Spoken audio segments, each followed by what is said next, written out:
1874 Montana Territory. The August sun burned everything it touched. A stagecoach rolled down the cracked road, dragging a tail of dust behind it. 4 horses panted hard. The wheels ground against the parched earth like bone breaking under someone's boot. Down in the valley, a small town came into view. Peeling wooden storefronts, a water barrel split at the base, a dog lying in the middle of the road with its tongue out. 3 men stood in the shade of the livery stable. Their eyes narrowed. They had placed their bets long before the coach arrived. The coach door swung open. A heavy trunk was lowered to the step. No one reached to help. Then a woman's boots touched the ground firm, unhesitating. "He'll kill her by Thursday." A rough voice drifted out from the shade. The woman heard it. She always heard everything, but she didn't turn around. The day they voted at Harlan's crossing, 14 families chose the thief. They chose him over the woman who had saved them. That should tell you something about Montana Territory in 1874. And it should tell you everything about Martha Quinn. The church hall was packed that Tuesday evening in late September. Every rancher within 40 miles had ridden in to witness the deciding. The women stood along the back wall, arms crossed, watching. The men filled the benches, faces already showing what they believed. Oil lamps burned on the window sills, casting shadows across the room. Sheriff Bowen called for the vote with a voice that cut through whispers. "Show of hands," he said. Those in favor of investigating Vern Holloway, 18 hands went up. Slow, deliberate, men who had done their arithmetic. Those opposed, the sheriff said, his voice flat as iron, 14 hands. Defiant. Families who preferred comfortable lies to hard truths. The room exhaled like a wounded animal trying to catch its breath. Someone in back said something about outsiders who didn't understand frontier ways. Someone else said justice, but the word got swallowed by murmuring. The words tangled in the lamplight and the dust and the tension. Martha Quinn sat in the 3rd row beside her husband Silas. She did not cry. She did not smile at the narrow victory. She sat with her hands folded in her lap, back straight. Her face showed nothing at all to the people watching for weakness. Because Martha Quinn had learned a long time ago about showing pain, showing people how their judgment landed on you was giving them permission. Permission to do it again. Permission to go deeper next time. But we're getting ahead of the story, as stories often do. The story starts the way these things always start in the West, with a woman who had nowhere else to go and nothing left, with a man who'd stopped expecting help from anyone, even himself, and with a stagecoach kicking up dust on a Montana road 3 months earlier. August. The heat was a living thing that summer, the kind of heat that made you believe hell was real.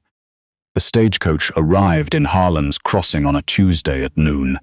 The driver climbed down, dust coating his shoulders like fine snow. He opened the door, handed down one trunk, heavier than it looked.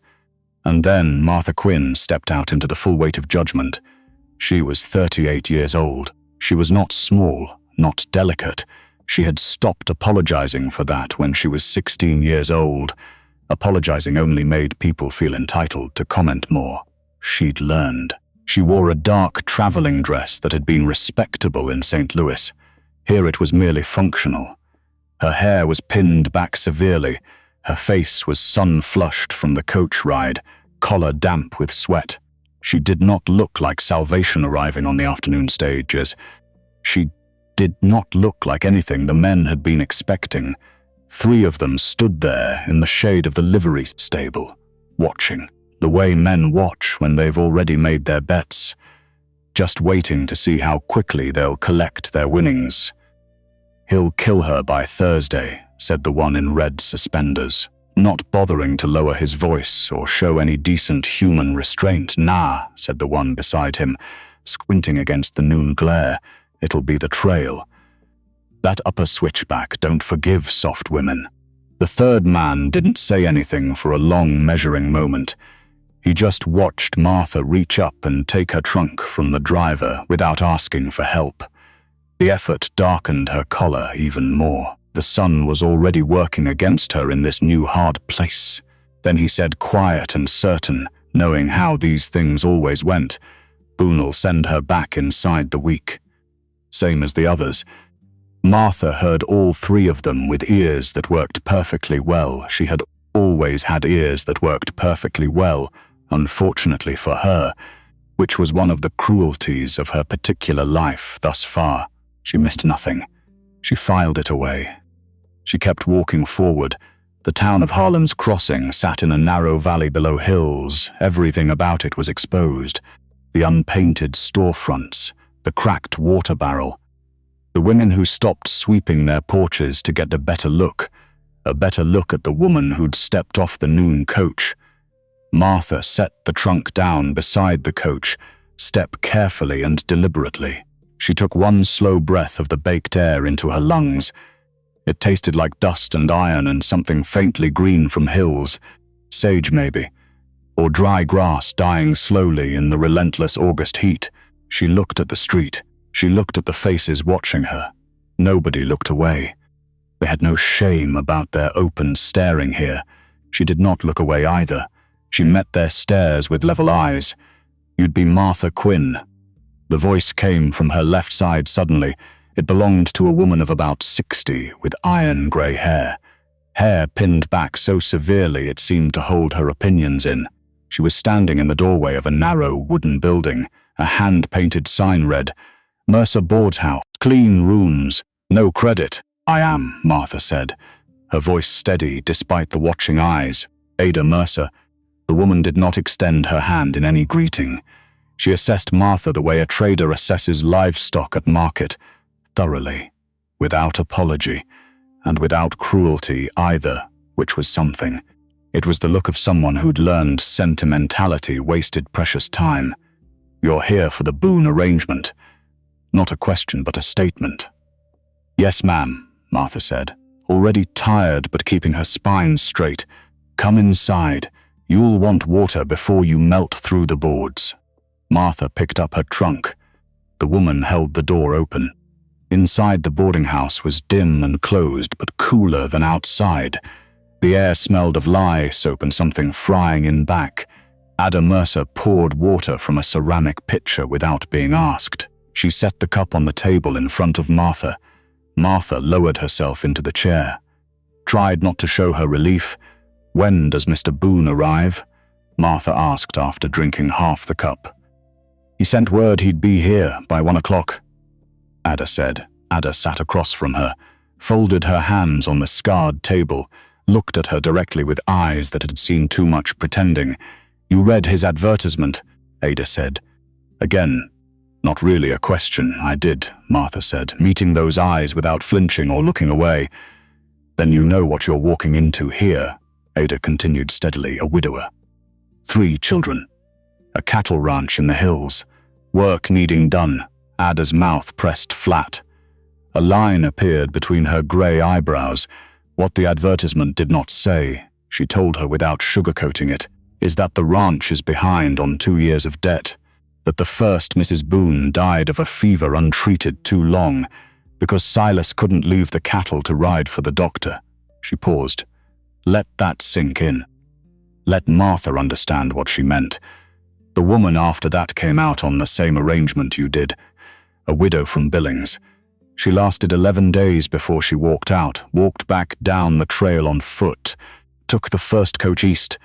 The one before her lasted 4 days. Just 4 days, then gone. Martha said nothing. She drank more water.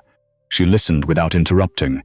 You're trying to frighten me, Martha said finally, voice still steady. I'm trying to inform you, Ada said. There's a difference between them. Frightened women run. Informed women make decisions. Which are you? She refilled the cup without being asked. Her movements were efficient, practiced. Are you running from something or towards something? Ada asked directly. Martha considered the question honestly. She owed Ada that much at least. Both, she said finally, at the same time. Running and reaching, something shifted in Ada's expression. Not softness exactly, but something close. Recognition, maybe. The knowledge that comes from having been there yourself. Fair enough, she said, her voice losing some of its edge. Silas Boone arrived at 5 minutes past 1 o'clock exactly. Martha heard the horse before she saw the man who rode it, a heavy, deliberate sound on the dry street outside the boarding house. A horse that moved like it knew the way by heart. Then the door to the boarding house opened without knocking first, and the air in the room seemed to rearrange itself somehow. He was lean the way men get lean from years without rest, sunburned to leather from the jaw down to the back of neck. His hat was sweat-stained around the band, dust in every boot crease. His eyes were the color of creek water in August heat, not cold, but not soft either, something in between those two things. They moved to Martha the moment the door closed behind him. He took her in, all of her, every inch of her, the way she was sitting, the trunk beside her, the cup, the sweat at her temples that she hadn't been able to avoid. He was not cruel about it. He did not smirk or judge. He did not look at Ada with disappointment or make any comment. He simply looked the way a man looks at a situation he has to manage whether he wants to or not. And then he said, "Miss Quinn." His voice was rough from disuse. "Mr. Boone," Martha said. She stood. Her legs were stiff already. They were close to the same height. That seemed to surprise him, though he didn't show it in any way she could point to. "You know the situation," he said. "It was not a question at all. Mrs. Mercer explained it," Martha said, meeting his creekwater eyes directly. "Then you know the trail up to the ranch is dry right now, steep in parts. The wagon can't make the upper section yet, not until we get rain, and the ground firms back up again. You'd have to ride behind me," he said, watching for her reaction. Martha had not been on a horse since she was 11 years old. She did not say this. She did not show any hesitation or fear. "That's fine," she said, her voice steady as creek stones. He looked at her trunk, sitting there on the floor beside her. "What's in it?" he asked, direct. No social pleasantries or polite dancing. "Clothing. Some books, my father's accounting ledger set. A medical reference. Sewing supplies," Martha said, naming each item without embellishment or pride. Something moved briefly in his expression. Not warmth, but something like attention. "Medical reference," he said, the two words carrying a question within them. "I've treated household injuries and managed a fever outbreak in St. Louis. I don't have formal training, but I can read instructions carefully. And I don't lose my head under pressure," Martha said firmly. Silas looked at Ada. Ada said nothing, which was apparently an endorsement. He looked back at Martha. Measuring, calculating, making his private assessments. "We leave in 20 minutes, he said. "I'll tie the trunk." "Can you mount without a step stool?" he asked. A practical question. "If there's something to hold on to." Martha said without flinching away, "There's the saddle horn and the horse's mane and my coat." "That'll have to be enough," he said, his tone final and unyielding. "It will be," Martha said, matching his tone, his directness. He went back outside. The door closed. The room felt different somehow. Ada walked Martha to the door, stood beside her in the frame. "He means what he says?" She told her quietly under her breath. "All of it. That's the best thing about him. Also the worst. Depending on the day and what needs saying," Ada continued. She put a hand briefly on Martha's arm, firm. Not soft, the way practical women touch each other when words aren't quite enough. "You send word if you need anything," Ada said, her voice softer. "I've got a boy who rides up to the Boone place twice monthly, with feed supplies. He'll carry a letter if you need it." "Thank you," Martha said, meaning it, grateful for the small kindness offered. "Don't thank me," Ada said. "Just don't run away from this. Running's too hot for this time of year anyway," she added dryly. The ride up the trail took the better part of 90 minutes. Martha did not speak for most of it. The trail demanded all attention, and Silas did not seem to be the kind of man who filled silence. The horse moved steadily beneath them.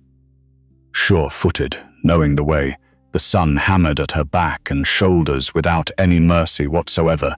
The saddle horn pressed into her palm where she gripped it desperately. Her thighs ached with the effort of balance. Her back screamed protest. Twice on a particularly steep switchback, her breath came short and ragged. She pressed her free hand into Silas's coat without thinking about it, and felt him not flinch. He just held his pace steady and sure. He said nothing about it. Just kept the horse moving forward steadily. At one point, a quarter of the way up the mountain trail, she heard voices below.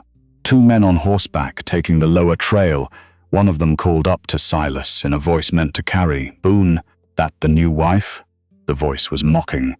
Deliberately cruel. Silas did not answer, did not dignify the question with any response.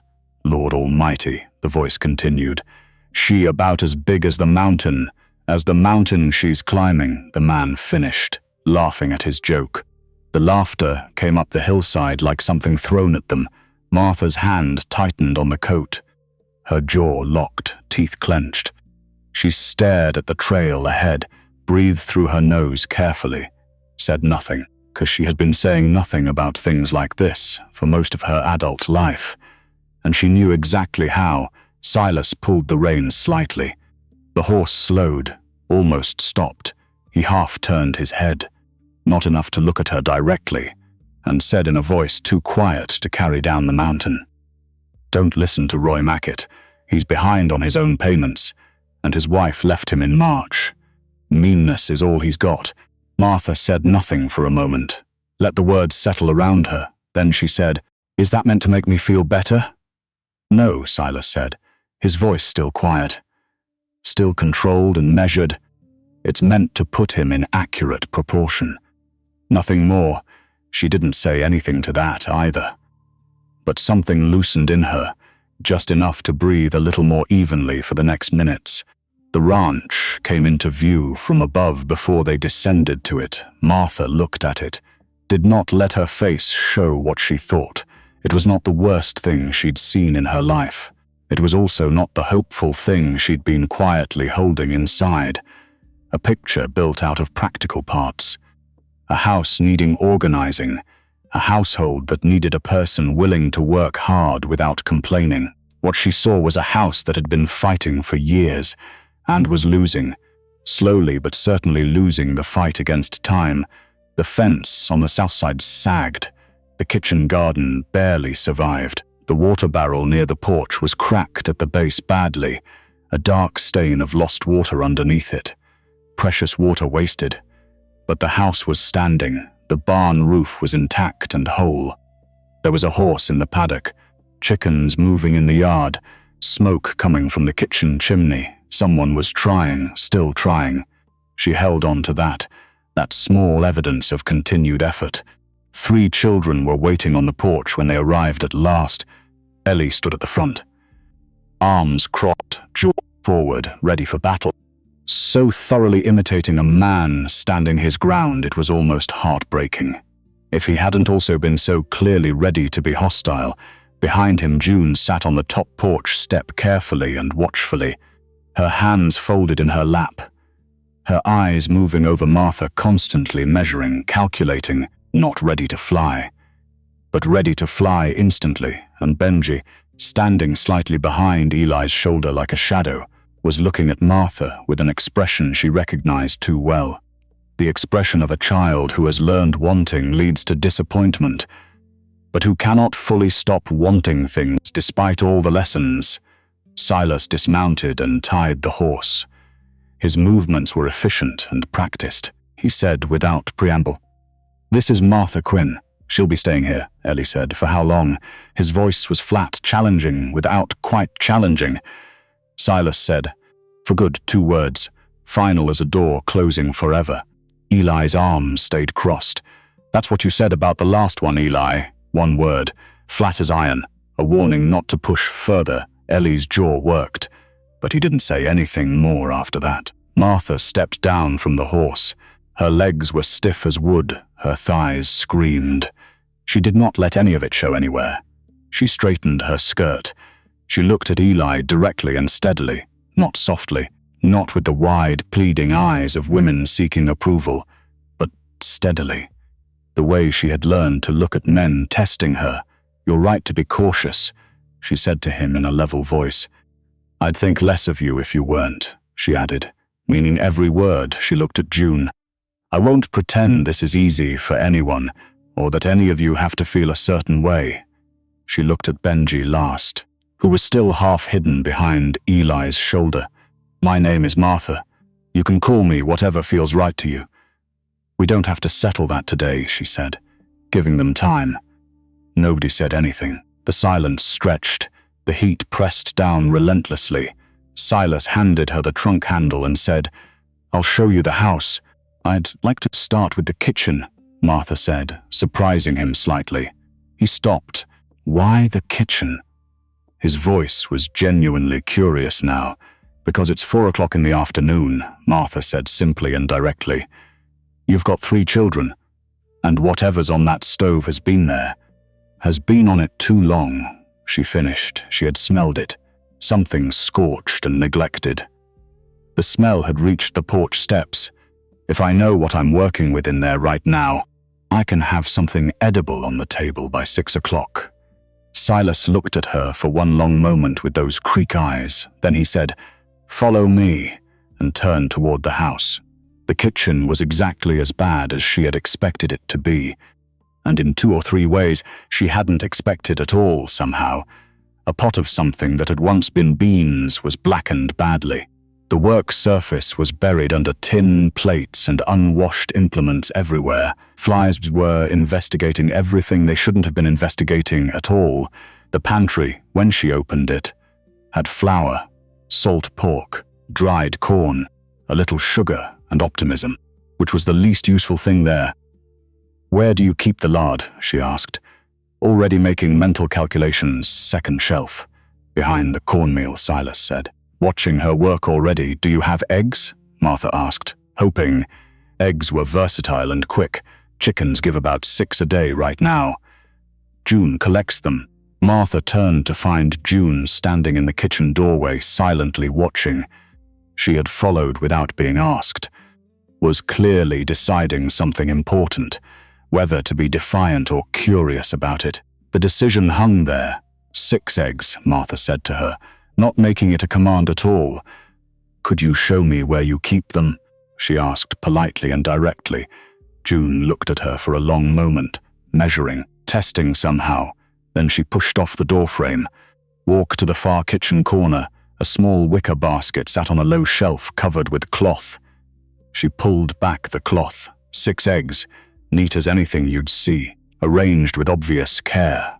The work of someone who paid attention to details. "Did you arrange them like that?" Martha asked, genuinely wanting to know. "Yes," June said. Flat, waiting for mockery. Braced for it already. "Good thinking," Martha said.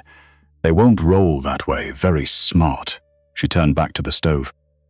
Began assessing what could be salvaged. "You want to stay and watch? That's fine with me entirely. You want to help? That's fine too. You want to go outside? This is your kitchen, and I'm new to it." June stayed. She didn't help, but she stayed. That was something at least. Standing in the corner with her arms crossed like a smaller Eli, watching Martha discard the burned beans, wipe down the work surface carefully, and start something real from the thin inventory available to work with. At 5:45, Benji wandered in from wherever he'd been hiding himself. Sat down on the floor near the stove without a single word, close enough to feel the warmth, smell the cooking, be near someone. At 6 o'clock, when the cornbread came out of the pan golden, and the salt pork was sliced, and the eggs scrambled with care, Martha set the table. Called out through the open window without ceremony. Supper. One word. Clear. Direct. No apologies for the simple meal. The family came in. They sat. They ate without much conversation happening. Nobody said it was good.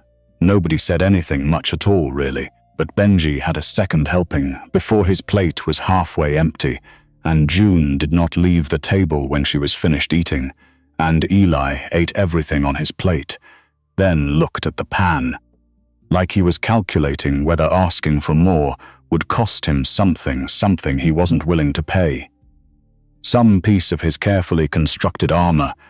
Martha refilled his plate without being asked, without making him ask her. He didn't say thank you, but he ate it, every single bite. Later, when the children had gone and Silas was sitting at the table, with the rancher's account ledger open in front of him looking grim, and the expression of a man staring at a debt becoming a verdict, Martha poured 2 cups of water, set one near his elbow carefully. She sat down across the table with the other, waited for him. He looked up. "I can read that," she said, nodding at the ledger, "if you want another set of eyes on the numbers." She offered simply. "It's not a complicated problem," he said, his voice tired, defeated almost. "The numbers are clear. There's less coming in than going out steadily, and it's been that way for 18 months now." He finished heavily. "Clear problems can still use a second perspective," Martha said calmly and steadily. "I ran my father's accounts for 4 years. I know how to read what isn't written down as well as what is." He looked at her steadily. "Outside, a single coyote called some far in the dark hills," and fell silent. The lamp burned low between them. "Why would you do that tonight?" he asked finally, genuinely wanting to know. "Because I'm here," she said simply. "And because I'm not the kind of person who sits with idle hands while something needs fixing," she finished. Meeting his eyes without flinching away, Silas was quiet for a long moment, thinking, considering her unexpected offer. Then he slid the ledger across the table. Martha pulled it toward her and began to read. The numbers told their own story if you knew how to listen, and Martha knew how to listen. The first week ground Martha down in ways she'd expected completely, and in ways she hadn't expected at all, ways she couldn't have prepared. The heat was the thing nobody could prepare you for adequately beforehand. Not the kind of heat that visitors described in their letters home, not summer warmth. Not even uncomfortable summer warmth exactly, but something else, the specific, relentless, personal heat of a Montana Territory ranch in August, where the sun came in hard from the east at 5 a.m. and did not ease until well after supper. 8 o'clock or later, it settled into the walls. It came up through the floorboards steadily.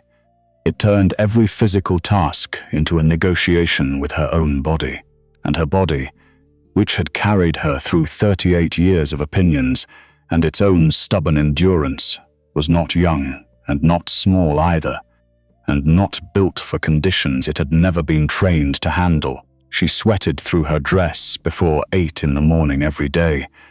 She got winded on the slope between the house and the garden in a way that humiliated her privately, but she refused to show publicly. She chafed where fabric rubbed. Her lower back ached by noon constantly from the water carrying and the laundry and the wood splitting. She did because it needed to be done, and no one else was doing it, so she did it alone and aching. She learned to stop when her vision went white at the edges, to drink before she was thirsty, to sit in the shade precisely for 10 minutes, just 10 minutes in the middle of afternoon heat, not because she wanted to, but because a woman who collapsed from heat stroke was useless to everyone, including herself, especially herself. She took no satisfaction in surviving each day. Satisfaction was a luxury. What she took was inventory. I did this much today, tomorrow more. Tomorrow I will do this much, and one thing more, always one more. The children watched her like she was a weather system they hadn't seen. They hadn't seen before, and weren't sure how to predict or understand yet. June was the most careful. She didn't warm slowly toward Martha at all. She moved sideways, always angled, never coming directly toward trust or anything, but never quite retreating from it either. A careful dance of approach. She asked no personal questions. She answered Martha's questions about the household with precision and without elaboration. Just the facts. Nothing more or less, but she had started leaving things in Martha's path. Small, helpful things. A bowl already filled when Martha came to start breakfast in darkness. the water bucket already at the door, the eggs already collected and set out without being asked. Small, silent gestures of something like acceptance. She never said, "I did this for you." The doing was the message. The doing was the only message. Martha received it as such clearly, and left her own messages in return. The eggs arranged the same way, the same careful way June arranged them. June's mended apron left folded on her pillow, a single wildflower from the yard placed carefully in the tin cup on her windowsill, without comment or attribution ever. They were learning to speak in a language that didn't require vulnerability, didn't require either of them to be vulnerable in front of witnesses watching. Ely was harder and more interesting to observe and understand slowly. He fought her on everything that mattered to him, which turned out to be a useful map of what mattered to him. He fought her on the feed schedule for the horses, and when she asked him to explain his reasoning was correct, and she changed the schedule, and told him so, without arguing back. He fought her on the order of chores, again with a logic born of actually living on the ranch, and knowing which tasks bled into which, and again she listened, and she adjusted. He did not know what to do with a grown woman who changed her mind based on his input, based on what he knew. He kept waiting for the trick. The trick didn't come. It never came. On the fifth night, Martha sat at the kitchen table long after the house had gone quiet. The ledger was open before her, and beside it was a sheet of paper she had brought from St. Louis, folded small, carried in the bottom of her trunk beneath the accounting supplies. On that paper was a list of names: Gerard Fitch, Vern Holloway, Samuel Cross, men who had worked together before, men who had specialized in a particular kind of legal theft back then. She had memorized the list years ago. But she'd kept the paper anyway, the way you keep evidence of things that destroyed you completely and utterly, so you never forget. Never forget what to watch for, what patterns mean.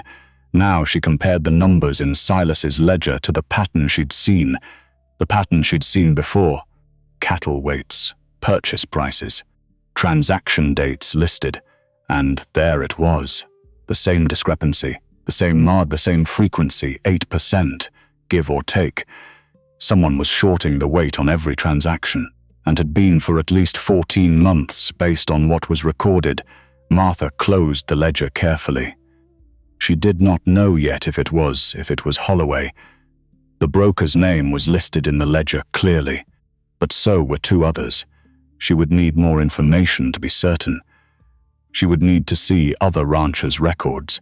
She would need to be certain before she said anything to Silas, because accusing the wrong man would end her credibility before she'd built any at all. But the pattern was there, clear as handwriting, familiar as a signature she'd seen before. And Martha Quinn had not come to Montana territory to watch another family lose everything to men who smiled while they stole. Not again. Never again. She folded the paper from St. Louis, put it back in her trunk, and went to bed. Tomorrow she would start building a case against them. On the seventh morning, Martha was working in the kitchen garden carefully when she heard June scream. The sound cut through the August heat sharply, like a blade, high and sharp, and utterly unlike anything she'd heard from the girl before. Something was very wrong. Martha dropped the hoe and ran, her boots pounding the dry earth. June was standing frozen outside the chicken coop, her egg basket fallen on the ground, her hands pressed against her mouth, her eyes wide and locked on something Martha couldn't see yet from this angle. Then Martha saw it. The rattlesnake was coiled in the overturned basket, thick as a man's wrist, patterned in browns and grays that camouflaged, that had probably kept it invisible until June had reached for eggs and disturbed it. It had not struck yet, but its head was raised, its body tense, the rattle making that sound. That particular dry rushing sound that bypasses thought and goes straight to the part of the brain that knows what death looks like instantly. Martha did not think. She grabbed the shovel leaning against the coop wall, stepped between June and the snake, and brought the blade down hard on the coiled body. Once, twice, 3 times. Without hesitation or mercy, the snake thrashed, its body whipping in the dust, its head still trying to strike even as the life went out of it. Martha hit it again and again, until it stopped moving completely and utterly. Then she dropped the shovel, turned to June, and grabbed the girl by the shoulders. "Did it bite you, Urgent?" June shook her head, unable to speak yet. Eyes still wide with terror. "Look at me," Martha said. "Did it bite you?" She needed to know. "No," June whispered, her voice small, frightened. Still a child after all. Martha pulled her forward, checked her arms, her hands, her legs where the dress hem fell. No marks, no blood, no sign of strike. June started crying, not dramatic. Just sudden helpless tears, the tears of a child who has been holding herself together through terror, and can finally stop, can finally let it out and be vulnerable. Martha pulled her close, and June, who had not let Martha touch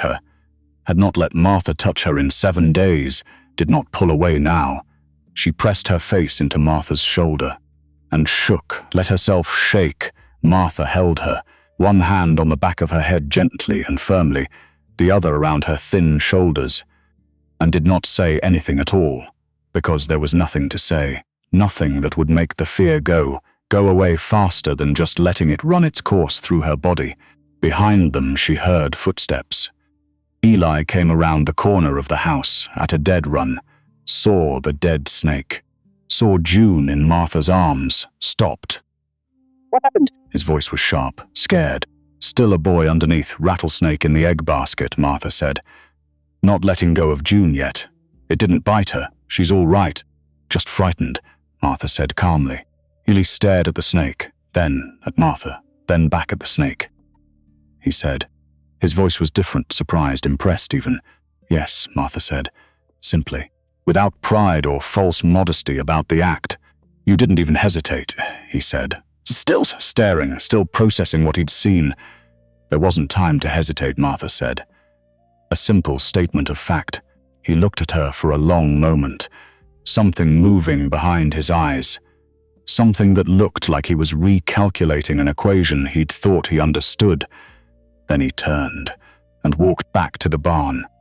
Without another word, that evening at supper, June sat closer to Martha than she had before, not touching, but closer, close enough that their elbows almost brushed sometimes.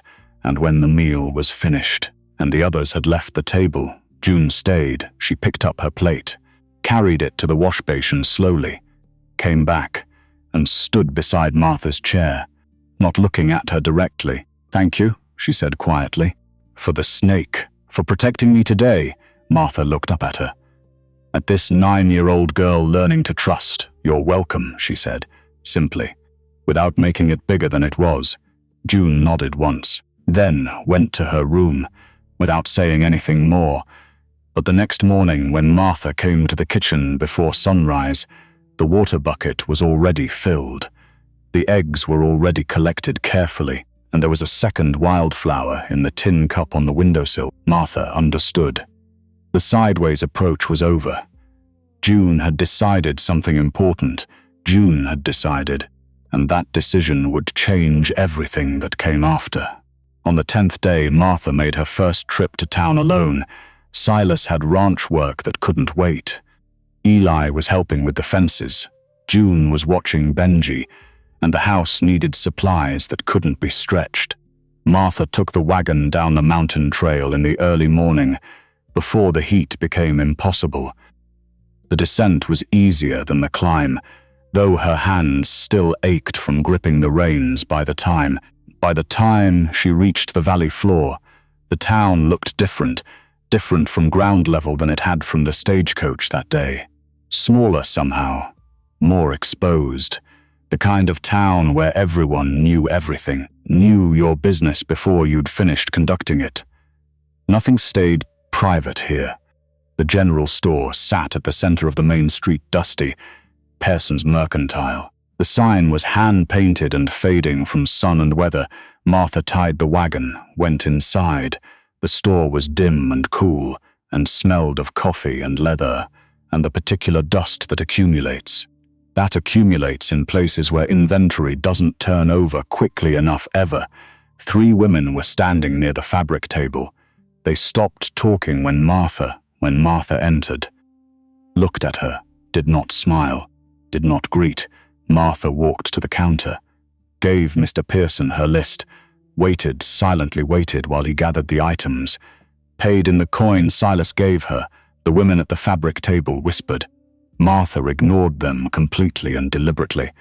She had been ignoring women like them since St. Louis. She could ignore them here too. It cost her nothing. Their opinions meant nothing. She was loading the supplies into the wagon when a voice spoke behind her. Mrs. Boone. The voice was firm, not hostile, just direct. Martha turned. The woman was perhaps 45, weathered in a way that spoke of years spent working land without much help from anyone else. Her dress was clean but mended in 3 visible places. Her hands rough, Nell Custer, the woman said, not offering her hand, just her name plainly. I have a homestead 15 miles east of here, she continued without preamble. Ma'am, Martha said, waiting, wondering what this woman wanted from her now. Nell looked around. The street was empty. The women in the store inside. I need to talk to you, Nell said quietly, her voice low and urgent. Not here. Come to my place tomorrow morning if you can manage. Martha studied her weathered face, her direct eyes, her careful posture. About what? Martha asked, needing to know before she committed to anything more. About Vern Holloway, Nell said, and about the fact that you're not alone. Not the only woman in this county who's noticed his arithmetic doesn't add. She turned and walked away before Martha could respond, before Martha could ask anything more. Left Martha standing there with questions and no answers. The next morning Martha rode east, 15 miles through dry country stretching, the land flat and exposed and unforgiving, the kind of landscape that made you understand why people either loved the frontier or left. Nell Custer's homestead was small, a house, a barn, a windmill that creaked in the constant wind, no husband visible, no children playing anywhere. But there were 4 horses tied outside. 4 horses meant 4 visitors here. Martha dismounted, tied her own horse, and went to the door without hesitation. Nell opened it before she could knock. Come in, she said. Just that inside the house were 3 other women. Ada Mercer sat at the table, her expression unreadable. A woman Martha didn't recognize, younger, maybe 30, stood by the window, watching the road like she was expecting someone who shouldn't find her here. And a 3rd woman, older, with careful hands and a wedding ring worn deep into her finger, sat in the corner with a ledger in her lap. All waiting, Martha Boone, Nell said. Meet the women who've been keeping their mouths shut about Vern Holloway for too long now. She finished. Ada spoke first. I've known for 2 years that something wasn't right. I see the ranchers when they come through town. I hear what they don't say, but I'm a boarding house owner, not a rancher, not a man. Who was going to listen to me, she asked bitterly. The younger woman by the window turned. Sarah Brennan, she said, her voice was steady, but her hands shook slightly. Widow. My husband died last spring. Holloway tried to buy our land for half its value. Said I had no choice. Said a woman alone couldn't work a homestead, and I should take what I could get before the bank took it. But you didn't sell, Martha said, reading the defiance in her young eyes. No, Sarah said. I didn't sell. But he made it clear that was a mistake I'd regret. He's been making things difficult since then. The older woman in the corner lifted her ledger. Catherine Whitfield, Tom's wife. My husband suspects Holloway's been shorting the cattle weights for months now, but he won't act on it. He's afraid of retribution, of being wrong, of looking foolish in front of the other ranchers, she said with frustration. She set the ledger on the table. I'm not afraid of any of those, and I've been keeping my own records, separate from my husband's records entirely. Martha looked at the four women, at the ledger on the table waiting, at the closed door and the watching, and the careful way they'd arranged this meeting. How long have you been meeting? She asked them. This is the first time, Nell said. Ada approached me last week, finally. Said you were at the Boone place. Said you had accounting experience there. Said you'd been asking questions about Holloway. So we decided to act now. Ada leaned forward. We can't fight him individually. He'll crush us one by one, but if we gather evidence together, if we build a case that doesn't depend on one woman's word against a man who's been operating here for years, she trailed off, waiting for Martha. Then maybe someone will listen, Martha finished. Understanding their plan completely now, she sat down at the table. Show me your records, she said simply. Catherine Whitfield's ledger told the same story as Silas's. Exactly the same pattern, cattle weights consistently low, always by roughly the same margin every time, always just enough that you might convince yourself it was bad luck, or poor grazing, or your own failure to manage your herd properly somehow, but never enough that you could prove intent. Until you saw the pattern across multiple ranches, multiple families, multiple years. Nell's records were incomplete, but what sheet had matched. The same discrepancies showing Sarah's late husband had kept meticulous notes, and his numbers matched too perfectly, 8%. Give or take, the same margin. Again and again and again, Martha spread the ledgers across the table, drew lines between the matching entries, showed them what she'd already found in Silas's accounts. The same theft pattern, it's the same method, she said, every time. Holloway uses a certified scale, the only certified scale in the county, which means his word is gospel, and if you challenge him, he can point to the certification, make you look like you're the one who can't do basic arithmetic right. Can you prove it? Sarah asked, her voice hopeful but cautious, still wounded. Not yet, Martha said honestly. But I can document it, and I can show the pattern across multiple ranches. That's harder to dismiss than one family. She looked at each of them. But you need to know, if we do this, Holloway will come after us. Not with violence necessarily. Men like him don't need violence. They use debt. They use social pressure. They use the fact that half this town would rather believe a charming man than a handful of women with ledgers, she said plainly. Nell's jaw set. Let him come, she said. Her voice was steel underneath. I've been managing a homestead by myself for 3 years now. I've survived drought and debt, and every rancher in this county telling me to quit, to give up and go back east. I'm not afraid of Vern Holloway. Ada nodded. Sarah said, a voice stronger now, more certain. Catherine closed her ledger. We meet again next week, she said with finality. Same time, bring what you've found, and we build this case properly together. Martha stood. One more thing, she said, her voice quiet but firm and clear. We keep this quiet. No husbands, no friends, no one who might mention it in passing to the wrong person. Holloway survived this long because he's smart. If he knows we're coming, he'll cover tracks. Agreed, Nell said. The others nodded. They understood the stakes clearly now. They left separately, 5 minutes apart. So no one would see them all leaving Nell's homestead at once.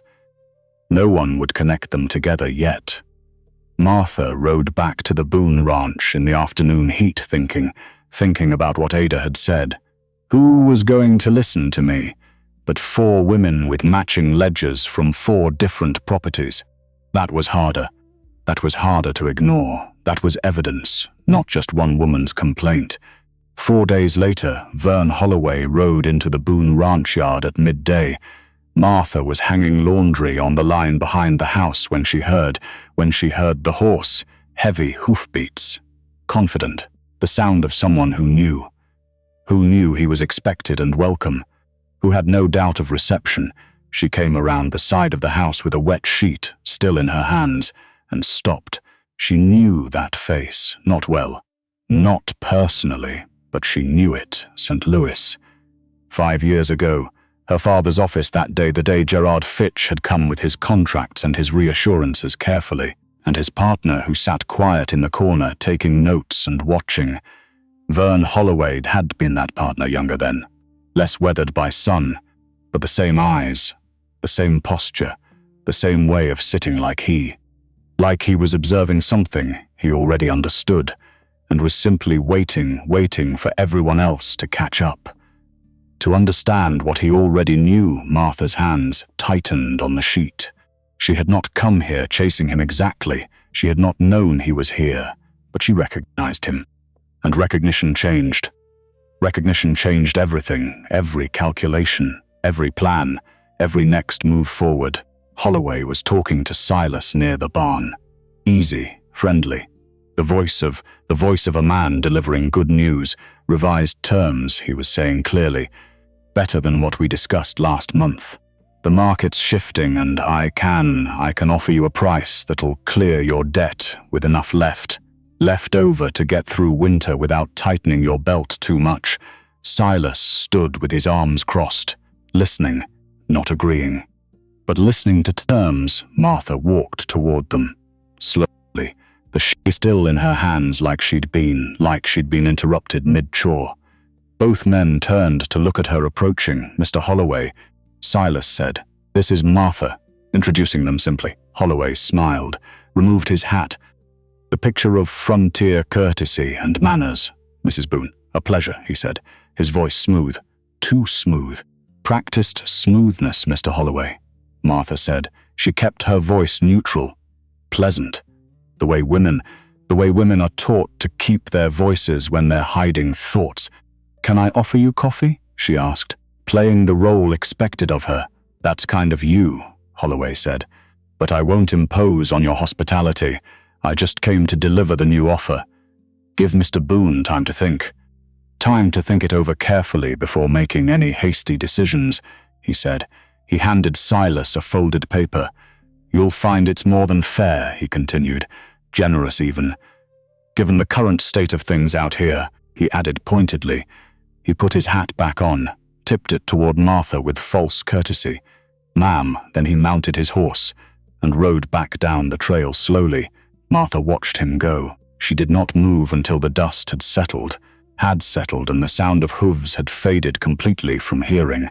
Silas was looking at the paper, his jaw tight, his eyes hard and angry. What does it say? Martha asked, though she thought she already knew somehow.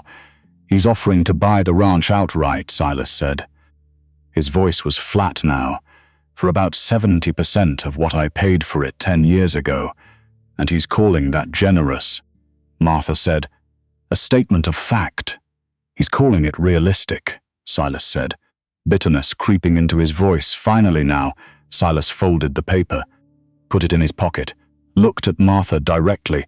What do you think of him? He asked. A simple question with weight. Martha looked at the empty trail. I think he's the same man who worked with Gerard Fitch in St. Louis, she said, her voice steady. And I think I need to see every record you have from the last 3 years. Every transaction, every weight, every price, all of it. Silas turned to look at her fully. You knew him, he said flatly. I knew of him, Martha said, making the distinction clear and important here. Gerard Fitch was the man who destroyed my father's business completely and utterly.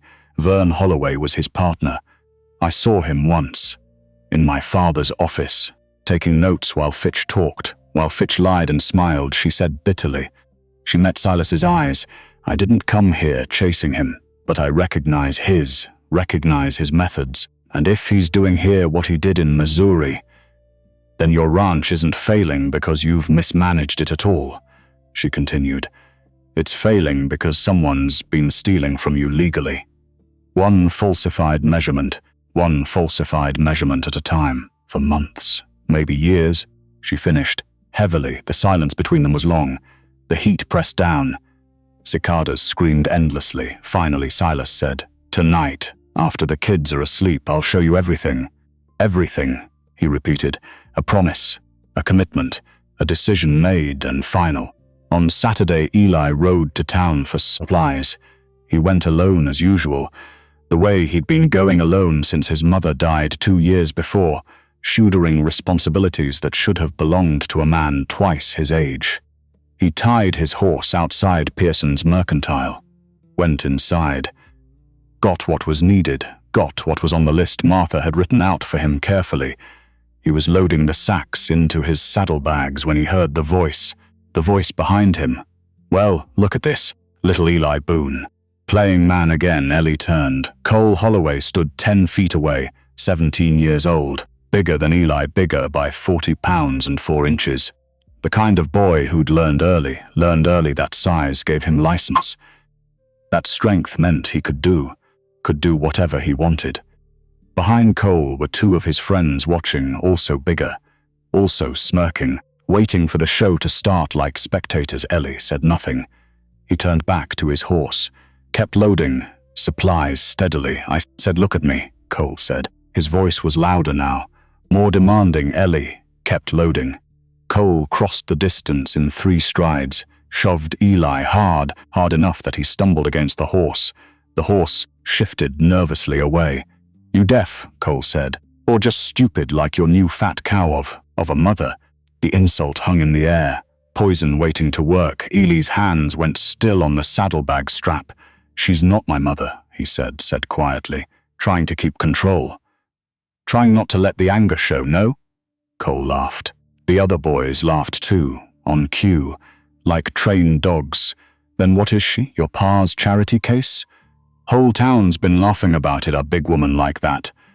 Probably can't even fit through the door without turning sideways," Cole said. The other boys laughed louder, crueler now. Ellie's fists clenched.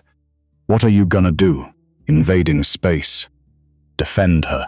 She ain't even your real ma. She's just some desperate woman your pa pulled off the stagecoach because no one else would have her. Nobody else wanted her," Cole said, twisting the knife deeper. Ellie turned. Later, he wouldn't remember deciding to turn, wouldn't remember deciding anything. He just knew that one moment he was facing his horse calmly, and the next moment his fist was swinging toward Cole's face hard. It connected. Hard, the shock of impact traveling up his arm to shoulder. Cole staggered back. Blood started from his nose, dark red, surprising him completely. Then Cole smiled. He pulled a knife from his belt. Not a big knife, but big enough. "Now you've done it," he said. His voice was different now. The street had gone quiet.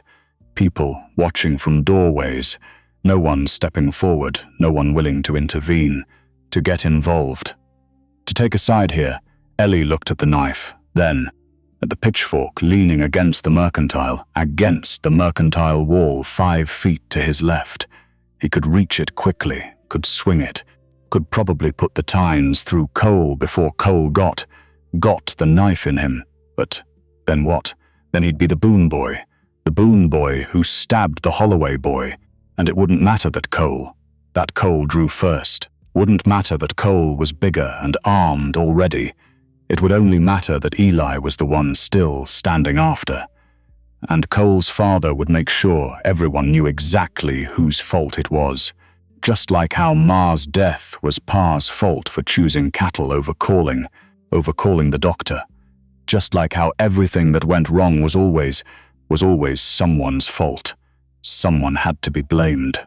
Someone had to pay. Eli could feel the rage building in his chest, hot and familiar and old, the same rage he'd felt watching his mother die while his father worked, the same rage he'd felt at every woman who'd come to the ranch and left again. He wanted to hurt Cole, wanted it so badly his hands shook, but he thought about Martha standing between June and the snake, not hesitating, not thinking, just moving, And he thought about how she'd said afterward, there wasn't time to hesitate. But this wasn't a snake exactly, this was a choice. Eli dropped his fists, turned his back on Cole deliberately, and finished loading his horse. Behind him, Cole laughed. "Coward," he said loudly. "Boones are all cowards. Your pa let your ma die, and you're too scared to fight." Cole said, "The final cut salt." Possible Eli didn't turn around. He mounted his horse and rode out of town slowly. The whole way home his hands shook on the reins, and his face burned, and he hated himself for walking away. But he'd walked away. He'd chosen. Martha was in the kitchen when Eli came through the door late afternoon. She looked up from the bread dough she was kneading, saw his face clearly, saw the blood on his knuckles where the skin had split when he'd hit Cole. She didn't say anything. She just went to the wash basin immediately, wet a cloth, brought it back to the table.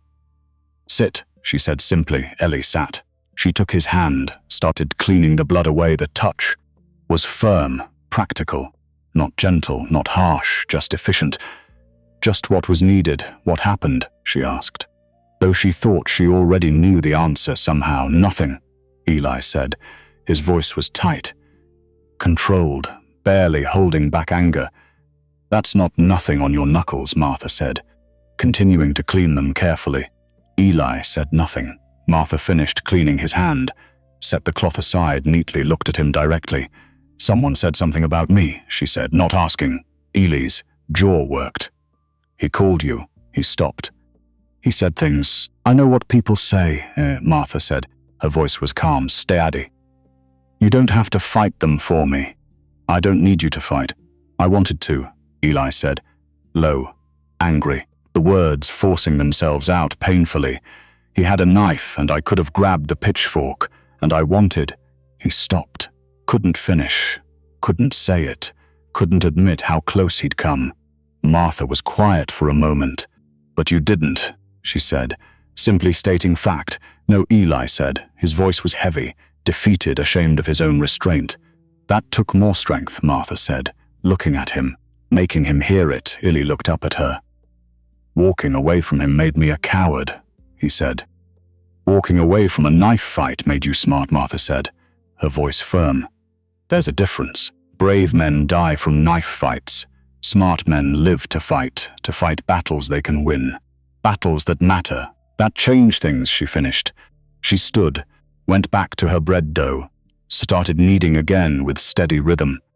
"Cole Holloway's a bully," she said, "and bullies want you to fight them on their terms.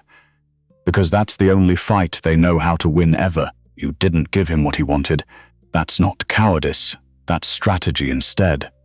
Ellie sat at the table, looking at his clean knuckles, the broken skin, something in his chest that had been tight since town was starting to loosen. "I still want to hit him," he said. "Honest, raw. Admitting the truth, I know," Martha said. "But when you do, make sure it counts for something more than pride, more than just making yourself feel better temporarily."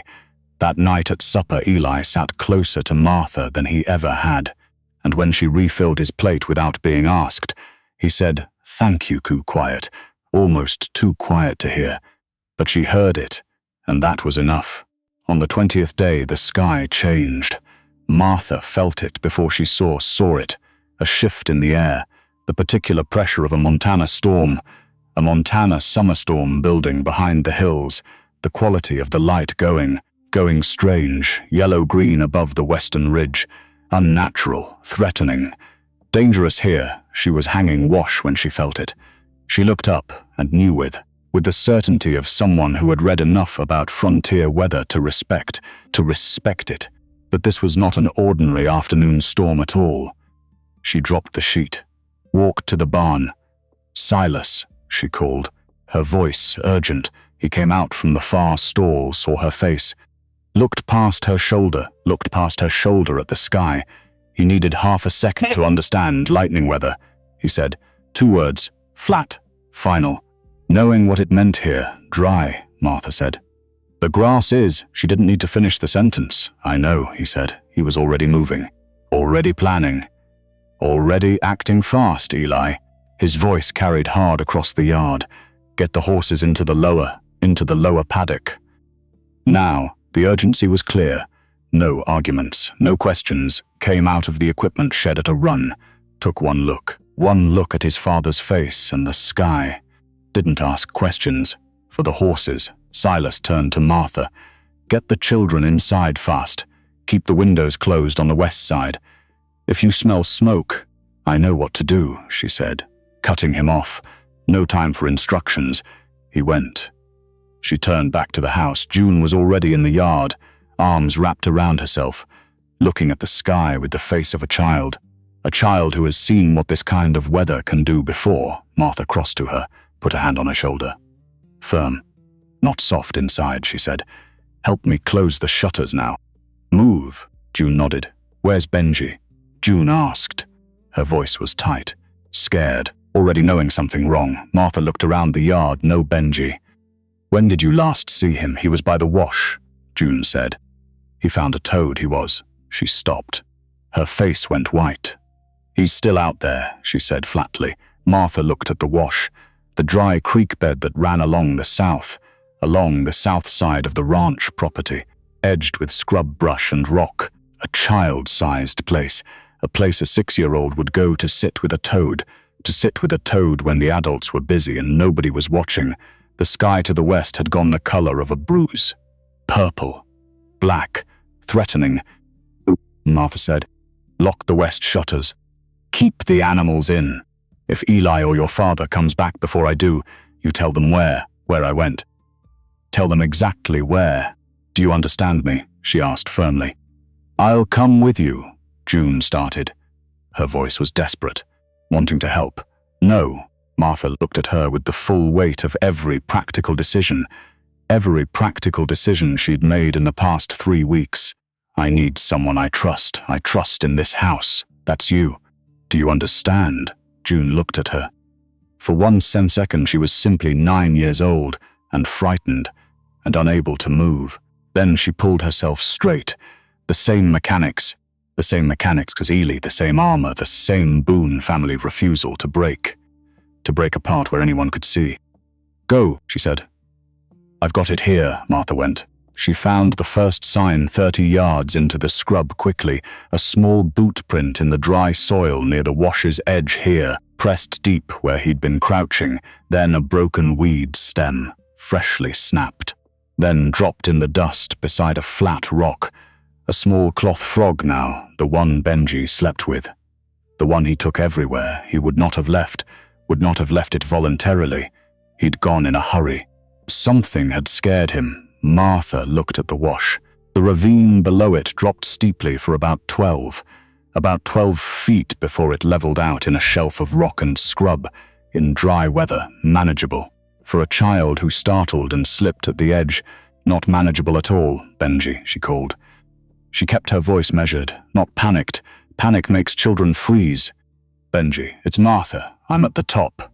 I need to hear your voice. Nothing. Benji, I know about the toad. I'm not angry about the toad. I need to hear your voice, she called again. A sound, small, coming from below and to the left, muffled by rock.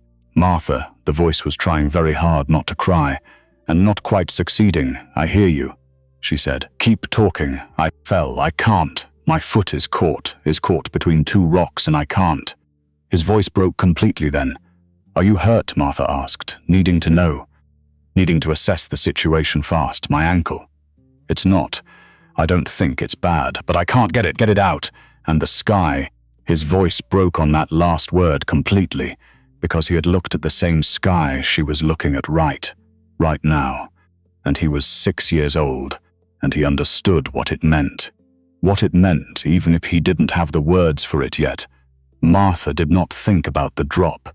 She did not think about her weight or her body or the slope, or what would happen if she slipped. She thought about where to put her feet, and she went over the edge.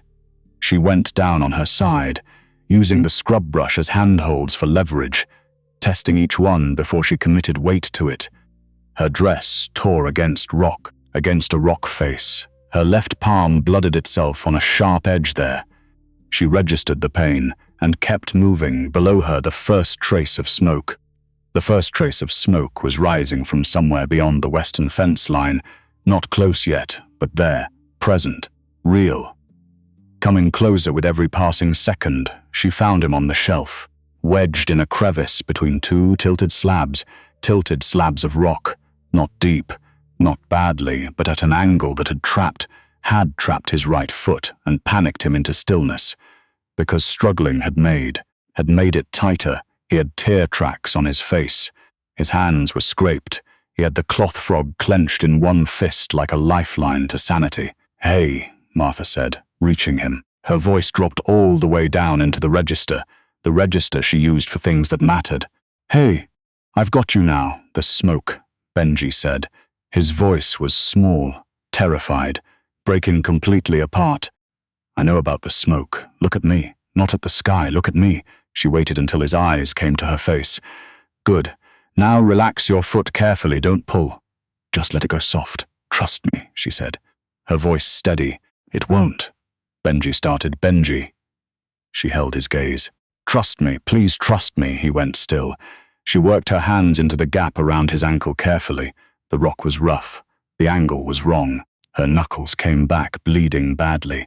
She shifted the smaller rock by degrees, just finding the give in it, until his foot came free. He made a sound of pure relief that she felt in her back teeth. She pulled him against her. He grabbed onto her coat with both fists, pressed his fist into her shoulder, and shook. "I've got you," she said again. "I've got you. We're going up now. Hold on tight. Don't let go," she said firmly. Getting back up the slope with a 6-year-old was not graceful at all. She moved one foothold at a time, one handhold at a time, with Benji holding onto her back. Her lungs worked harder than she wanted them to work. The smoke smell was getting closer and sharper.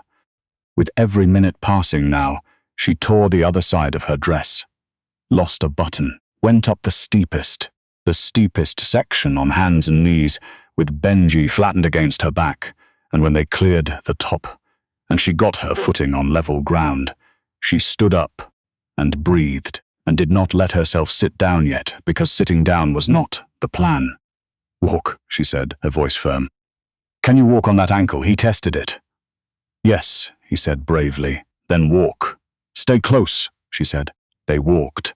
The smoke to the west was heavier now. A true column of it, grey-brown against the poisoned sky spreading. She could hear faintly the sound of cattle, the particular chaotic sound of spooked cattle, which was different from any other sound they made ever. And underneath that, a man's voice, 2 men's voices, Silas and Eli, working hard, working the fence line. She came around the side of the barn with Benji at her hand. June was already on the porch, waiting and watching. June saw them, and something happened in her face that she clearly hadn't intended. Her composure came entirely apart. Just for 1 second, just long enough for Martha to see the terror that had been underneath it all along. Then she put it back together and came down the porch steps at a run and dropped to her knees in front of Benji and grabbed him by the shoulders. She said, "Don't ever do that again, ever." "Do you hear I found a toad?" Benji said, still holding the cloth frog tightly in hand. "I know you found a toad. I don't care about the toad at all," June said. June was shaking.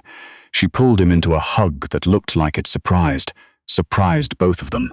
"You scared me," she said again, into his hair softly, and it was the most unguarded thing Martha ever heard from her yet. Silas's voice came from the south. Martha, just her name. Once, urgent and hard. She turned. He was coming in from the fence line. Eli at his shoulder, close. Both of them soot-edged and blown. Silas's eyes moved over the yard, accounting for what he'd left behind and what he still had.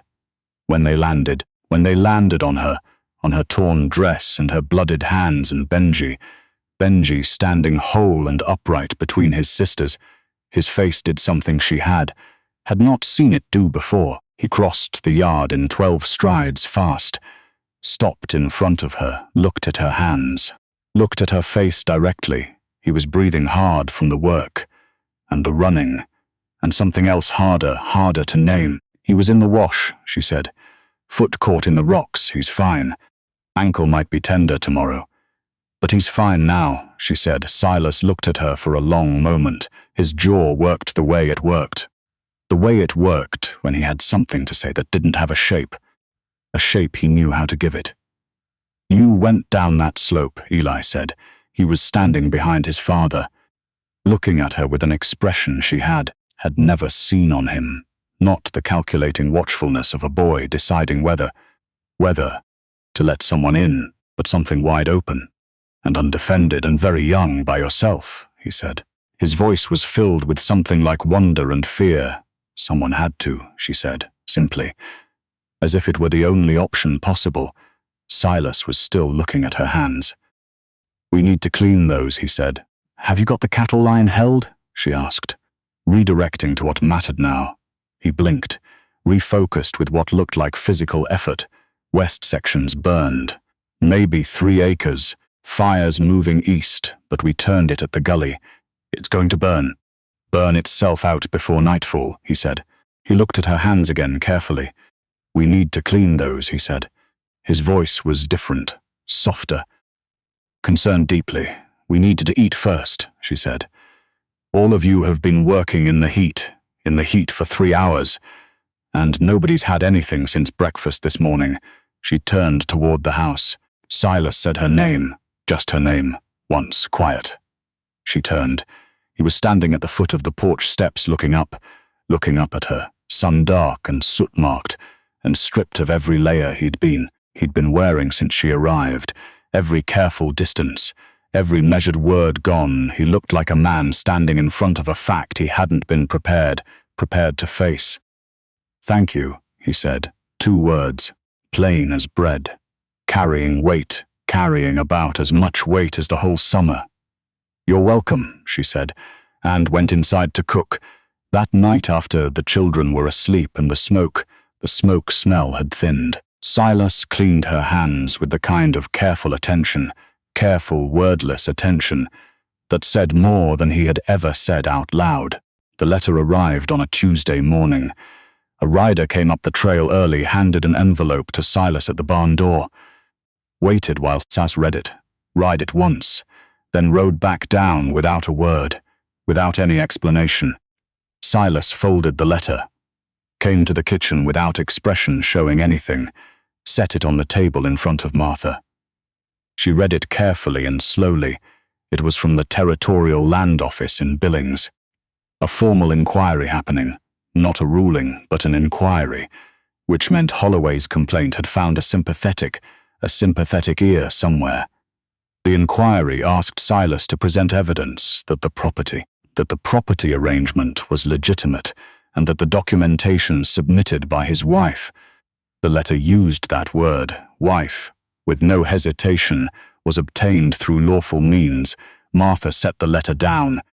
He has someone at the land office, Silas said.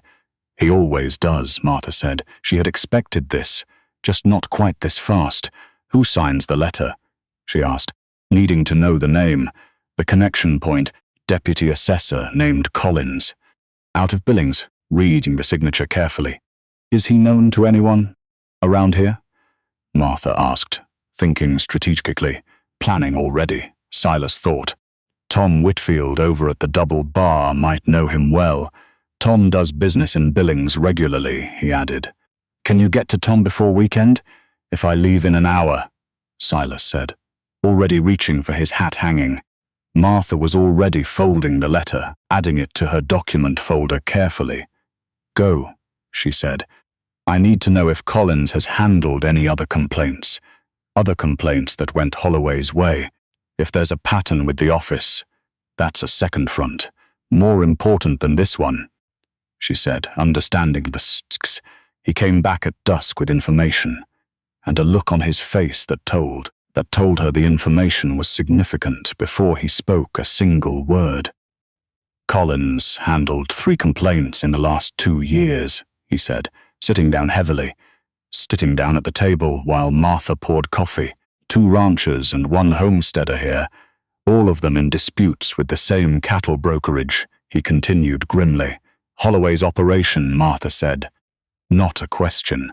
A statement of fact confirmed, operating under a different company name in Billings. But the principles are the same. Silas put a folded piece of paper on the table. Tom Whitfield's handwritten, fast and rough. Tom wrote down what he knows. He's willing to come to any hearing and say it in front of whoever needs to hear it, he said. His voice was firm, determined, ready to fight now. Martha picked up the paper. Read it, set it down. That's 3 fronts then. The scale fraud, the land office connection, and the St. Louis network behind it. She looked at Silas. He's been building this for years. The scale fraud is just the piece we can see from here. The visible part, she said quietly. Can we prove the rest? Silas asked, needing to know if they had a case. Enough to raise doubt, she said. Enough to make every man in this county wonder whether Holloway has also been stealing from him too. She folded Tom's note into the folder. Doubt is enough. I'm not asking for a court verdict. I'm asking for enough reasonable men to stop doing business with him. That his operation here becomes unprofitable, she said firmly. Silas was quiet for a moment. That's not justice, he said. His voice was heavy. No, she agreed. It's what's available. What we can actually achieve here now. She looked at him. Are you all right with that? Needing his consent, clearly he thought about it honestly, which she appreciated. He didn't answer fast to make her feel better. He sat with the question the way he sat with everything, steadily, giving it the weight it deserved. Yes, he said finally. For now at least. The next morning Martha had to make a supply run to town alone. She took the wagon. Silas had fence work that couldn't wait. The children stayed. The descent was familiar now. She knew which turns required slowing down carefully, which sections of trail had loose gravel that could spook the horses badly. She reached the valley floor by mid-morning. The town looked the same as always, exposed, quiet. The kind of place where everyone knew your business immediately. She was halfway to the mercantile when it happened. 2 riders came up fast from behind, too fast for the narrow street. They split around her wagon, 1 on each side, close enough that their horses jostled hers. The wagon lurched, the left wheel went up on the edge of the drainage ditch.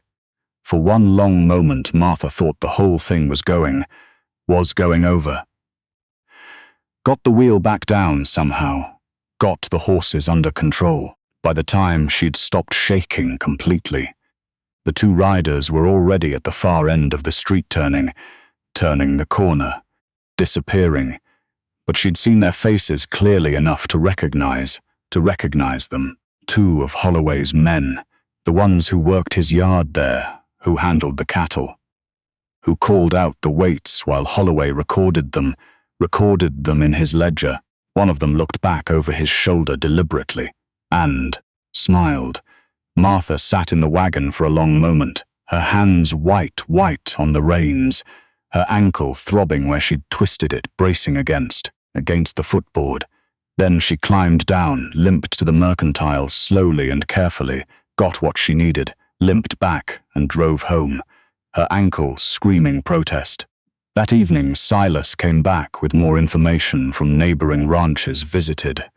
He'd ridden to 3 neighboring ranches, talked to men he'd known for years.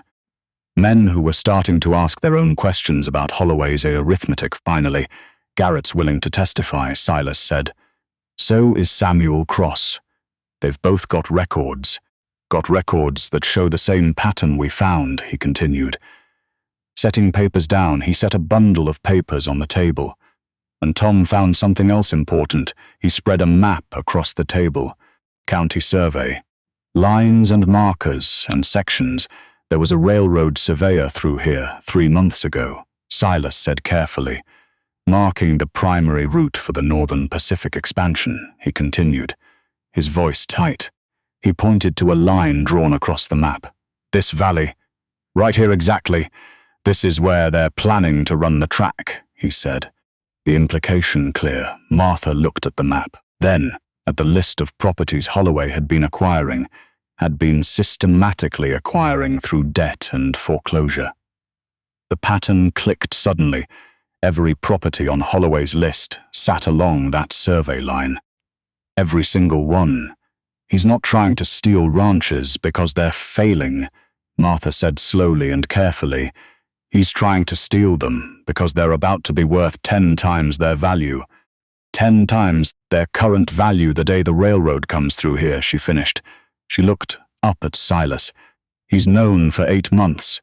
Every rancher he's shorted repeatedly. Every family he's put into debt. It's a land grab disguised as business entirely. Silas sat back in his chair. How long have you known about the railroad? Last week, Martha said. I didn't tell you because I needed to be sure, to be certain, and because if I'm wrong, I'm just the crazy woman who sees conspiracies. If I'm right, and we accuse him of this, he'll come. He'll come after us with everything, she said, meeting his eyes without flinching away. The town meeting isn't just about your ranch anymore, she said. Her voice firm. It's about saving the entire county from being picked clean. She finished heavily. The silence between them was long. Finally, Silas said, Then we do this together now. It wasn't a question, it wasn't even quite a declaration. It was the way he stated. He stated facts, plainly, without ornament, as though the truth of it were self-evident completely. And he was simply naming it, so they both knew it had been said. Martha looked at him. At this man she'd known for less than 2 months, who spoke in weather and work, and 2-word sentences that carried everything he couldn't. He couldn't afford to put into more syllables. Together, she said, a promise made. Monday night. The town meeting was tomorrow. Martha sat at the kitchen table with a sheet of paper and her father's pen, the one she'd carried from St. Louis, the one he'd used to sign the papers that destroyed him. She wrote, Dear Papa, tomorrow I will do what you couldn't. I will stand in a room full of men who don't want to hear me, and I will make them listen. Not because I'm louder exactly, because the numbers are true. You taught me that. You taught me that a ledger doesn't lie, that men lie, but numbers tell you who they are. Gerard Fitch proved you wrong about which one mattered more, but you weren't wrong about the numbers. You were wrong about the men. I won't make that mistake. I'm sorry. It took me this long to believe you. She folded the letter, put it in her trunk beside the accounting ledgers. She would never mail it. Her father had been dead 2 years, but saying it out loud, even to a ghost, made her hands stop shaking completely. She heard footsteps in the hall. All 3 children appeared in the kitchen doorway, Ely first, then June, then Benji, rubbing his eyes like he'd been woken by something he couldn't name. Can't sleep? Martha asked. Her voice was soft. Understanding them, Benji shook his head. June said, What if they don't believe you tomorrow morning? Martha looked at her, at this 9-year-old girl who had spent the last 2 months learning to trust again, who had left wildflowers and collected eggs, and finally let herself hope that someone might stay, might not leave her again. Then I'll have tried, Martha said. That's all anyone can do. Try their best. What if Holloway hurts you? June asked, her voice smaller now, more vulnerable showing. He's already hurt your family, Martha said. I'd rather face him than let him keep doing it. Keep stealing from good people, she said firmly and clearly. Eli had been quiet through all of this, standing in the doorway with his arms crossed, the armor he wore, the way he'd been wearing it since his mother died. Now he said, I'm coming to the meeting tomorrow morning. Silas appeared behind them. He must have heard from the other room clearly enough. No, he said. You stay with your brother and sister here at the ranch. She's fighting for us, Eli said. Not backing down, we should see it happen finally, Eli. Silas started. His voice was firm, but Eli interrupted him. "Cut him off, please," Eli said. The word hung in the air, between them, heavy, meaning everything. Silas looked at his son, at the boy who'd had to become a man too early, who'd carried too much for too long without complaint, who'd earned the right to see what happened when someone finally stood up for them. "All right," Silas said finally. After a long, silent moment, Ellie's shoulders dropped slightly, the armor loosening. "Just a fraction, just enough now. Thank you," he said. His voice was quiet, sincere, grateful beyond words expressing. After the children had gone back to bed, Martha and Silas sat at the table. The lamp burned low between them, the house quiet around them, peaceful, almost calm. "Why are you really doing this?" Silas asked. His voice was curious. Wanting to understand, Martha thought about it. "Because my father couldn't," she said. Her voice was steady, "and if I don't, some other woman will ride into some other trap here, and no one will warn her, no one will fight for her. She'll just lose. The way everyone loses when men like Holloway decide they want something." She looked at him. "I didn't come here to save anyone. I came here to survive. But now that I'm here," she paused, "I'd rather try and fail than watch it happen again and do nothing. Stand by and let it happen." Sil reached it across the table, took her hand.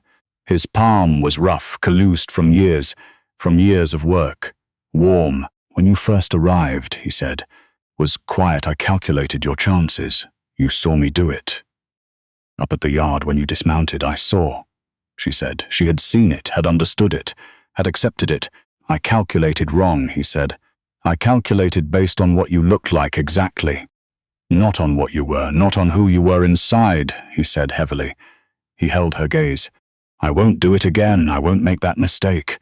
Martha looked at him for a long moment, at this man with his sunburned hands and his two-word sentences, and his stubborn, private, complicated integrity showing. "I know," she said quietly. "I could tell when you stopped. When you changed completely," he asked, genuinely wanting to know. To understand his own shift, she thought about it, about the moment on the trail when Roy Mackett had shouted from below, and Silas had said quiet and precise, "He's behind on payments, on his own payments." And his wife left him in March. Meanness is all he's got. About the first night at the Ledger. About the yard after the fire that day. Gradually, she said, and then all at once. Like everything that matters does, he was quiet for a moment. Then something in his expression shifted. Not into softness exactly, but into something that had been underneath the hardness entirely. The hardness the entire time, waiting for the right conditions to become visible finally. "I meant what I said before," he said. "About wanting this to be a real marriage, I know," she said. Her voice was soft, accepting. Understanding what he was saying, "I'm saying it again. Before you know I still mean it. Before whatever happens tomorrow," he said. His voice was steady, certain, final now. Martha felt something catch in her throat. "I know," she said, "and I meant it too." They sat there in the lamplight, holding hands across the table, not saying anything else, because everything that needed saying had already been said between them. Outside, the September night pressed close against the windows. Cool now. Heat finally broken, and somewhere in the dry hills above the ranch a coyote called once clearly, and fell silent, and the only sound left was their breathing, and the low crackle of the lamp, and the house settling around them like something permanent, like something that intended to keep standing, through whatever came next. Together now, Tuesday evening. The church hall in Harlan's Crossing was full in a way that made Martha feel the weight of it the moment they walked through the door.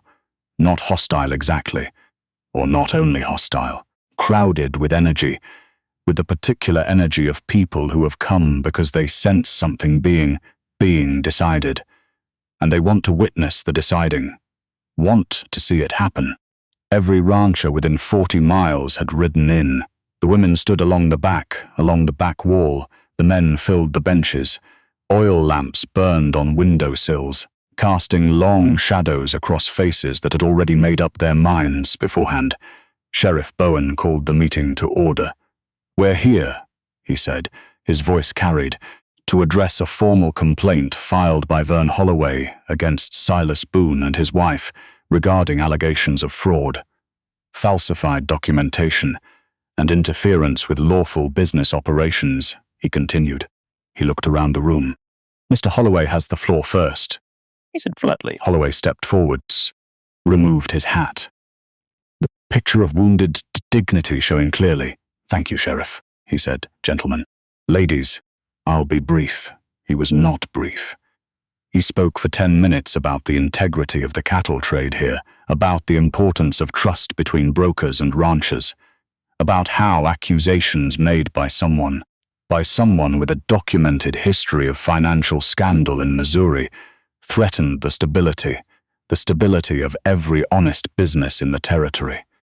He said documented history twice deliberately. The second time he looked at Martha. She looked back and did not blink.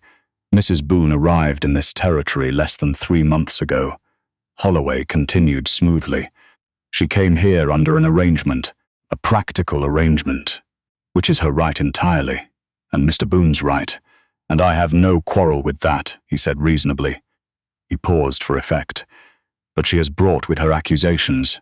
Based on ledgers, she claims show systematic fraud that allegedly cost the Boone Ranch, and by extension other ranches in this county, thousands of dollars over the past years. Another pause. "The problem, gentlemen, is Mrs. Boone's own history in St. Louis. In St. Louis involves a business that collapsed under suspicious financial circumstances entirely. Her father's firm, which was investigated for fraudulent accounting, which makes one wonder whether the fraud she claims to have found here is real, or whether it's simply a familiar pattern she's learned to recognize because she helped create it before," he finished. The room shifted, murmurs. Glances toward Martha. She sat perfectly still, not moving. Holloway was good. She had to give him that. He'd taken her strength completely. Her strength, her accounting knowledge, and turned it into her weakness, made it sound like expertise. Like expertise gained through criminal activity rather than victimhood, rather than survival skills learned. Sheriff Bowen looked at Martha. "Mrs. Boone, do you have a response?" he asked. Martha stood. She did not go to the lectern. She stood where she was carefully, in the middle of the room, which meant every person there had to turn toward her rather than up at her. She was not performing, not presenting anything. She was simply standing among them and telling the truth. "I'm going to show you 3 things," she said, her voice carried without effort. Clear, steady, true. "First, I'm going to show you what Vern Holloway's scale has cost every man here. Every man in this room who has sold cattle through his yard in the last years." She pulled the first document from her folder. "Second, I'm going to show you the connection between his operation here and a brokerage scheme that destroyed at least 4 businesses in St. Louis over the last decade, including my father's." She pulled the second document. "Third, I'm going to show you the name of the deputy assessor in Billings who has ruled in Holloway's favor on every single complaint filed against him," she said. Her voice was firm, unwavering now. She pulled the third document. "Then you can decide for yourselves what kind of man you're doing business with," she finished, and opened the first folder. She walked them through it, document by document, calmly, without drama, without embellishment, the way her father had taught her. Let the numbers speak, because numbers don't have opinions, and they can't be accused of having a motive. She named figures, she named dates, she named the margin, consistent and precise, that appeared in every transaction she'd documented carefully. Halfway through, a rancher in the second row named Garrett stood up suddenly. "Hold on," he said. He pulled a folded paper from his own coat pocket firmly, his own records, carried in his own pocket. You said 8% short on average exactly. That matches what I calculated last spring. I thought it was my error, he said. It wasn't your error, Martha said, looking at him directly, meeting his eyes steadily. Another man stood, Samuel Cross. I've got the same discrepancy, he said loudly. Started noticing it 6 months ago, but the scales certified, so I figured I was wrong. Then another, not all of them. Some sat rigid and silent stubbornly, men who had decided before they arrived how they felt, and weren't going to let evidence interfere. But enough of them stood. Enough voices came forward with enough suspicions, with enough private suspicions that had never found a room to be spoken in until now. The shape of the meeting changed completely, and irrevocably happening. In the space of about 4 minutes, Holloway tried to recover. He stepped forward quickly, raised his hands. Gentlemen, please, these documents are selectively assembled, cherry-picked to support. That was when it happened. One of Holloway's men, the same one who'd smiled at Martha on the street yesterday, came up from the back of the room fast, too fast. He reached for Martha's documents, tried to grab them from the table where she'd laid them out. Eli moved without thinking, without hesitation at all. He stepped between the man and the table, put his hands on the man's chest, shoved. The man stumbled back, recovered, swung at Eli wildly. Eli ducked. The punch went over his head. Tom Whitfield was up and moving fast, Garrett too. They grabbed the man by the arms, pulled him back forcefully and hard. Sheriff Bowen was on his feet. Anyone else want to interfere, he said loudly. They'll spend the night in jail. Am I clear? His voice was final. Absolute now. The room went silent. Holloway's man was breathing hard, held between Tom and Garrett securely, his face red. Eli stood by the table, shaking slightly, but still standing firm. Martha looked at him, then at the room. As I was saying, she continued calmly, as if nothing had happened. The pattern is clear, and it's consistent across multiple properties, which makes it systematic. Not accidental, she said. Then Silas stood. The room turned. The room turned to look at him, because Silas Boone rarely spoke in public here, and when he did, people in Harland's Crossing had learned to listen carefully always. I've known you 6 years, Vern, Silas said. His voice was steady, calm, measured carefully. You came to me when my wife was dying, offered to help me manage accounts. I trusted you because I was drowning, and you were the only man offering a hand. He paused. Now I know what you were actually reaching for, he said. Heavily, he looked around the room. The men who had known him longer than Martha had been in the territory. She found in 3 weeks what I missed for 6 years. If that tells you something about her, it ought to.